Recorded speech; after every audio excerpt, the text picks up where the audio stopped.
Good evening, students. Tonight we're talking about plot. Our goal is 5.3 and 4.3. I can identify the plot of a story. Alright, remember to make sure you add this to the comprehension section in your notebook. Plot is the events that make up a story. It starts with the beginning, then the rising action, the climax, the falling action, and the resolution. The rising action are the events that lead up to the climax. The climax is the highest point of action in the story. The falling action are the events that happen after the climax, and the resolution is how the story ends. Here we have an example of what a plot diagram is. We have our expository or our beginning, how the story begins. Then we have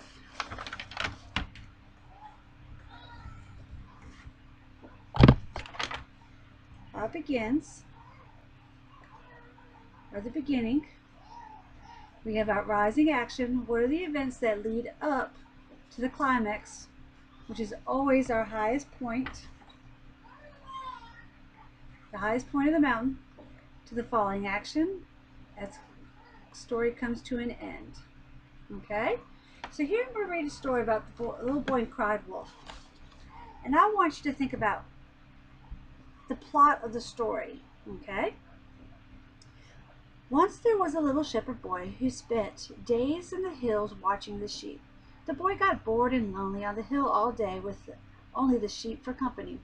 I know, he thought to himself, I will call Wolf, and then the others will come running to help me, and I will not be alone. So the boy called out as loud as he could, Wolf! Wolf! All the boys and men from the village came running. Where is the wolf? They asked. It ran off, the boy said, but one of the boys stayed with him all the same. He had company for the rest of the day. A few days later, the boy was feeling bored and lonely again, and I would really like some company, he thought to himself. So once again he called out, Wolf! Wolf! And all the boys and men from the village came running. Again he told them the wolf had been frightened away by the sound of them coming. This time there was a grumble among the men, who did not believe him.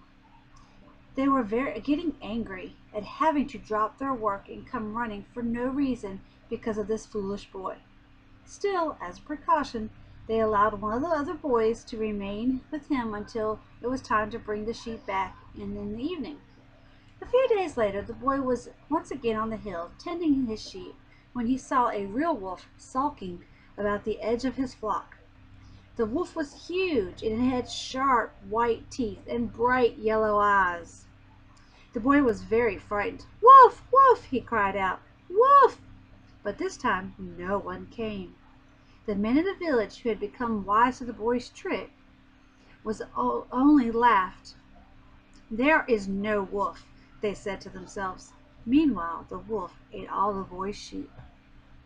So what is the beginning, the exposition of this story? Well, it's the little shepherd boy watching his sheep in the hills, right? That's the beginning action. What rises up? Well, he's feeling lonely.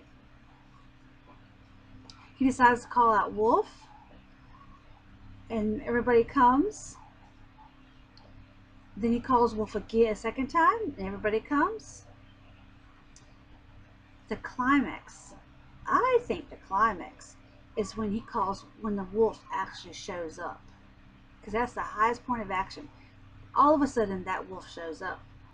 Now let's think about what happens afterwards. Well, the wolf shows up, so he calls Wolf, but nobody comes. And our resolution, what happens at the end? All the sheep are gone because the wolf ate them all. Alright, so that is how we figure out a plot diagram about what happens in the story. So tonight, make sure that you've copied this down under C in your craft folder, and be ready to complete an entrance card tomorrow, something about plot. All right, well, good luck, and I'll talk to you in the morning.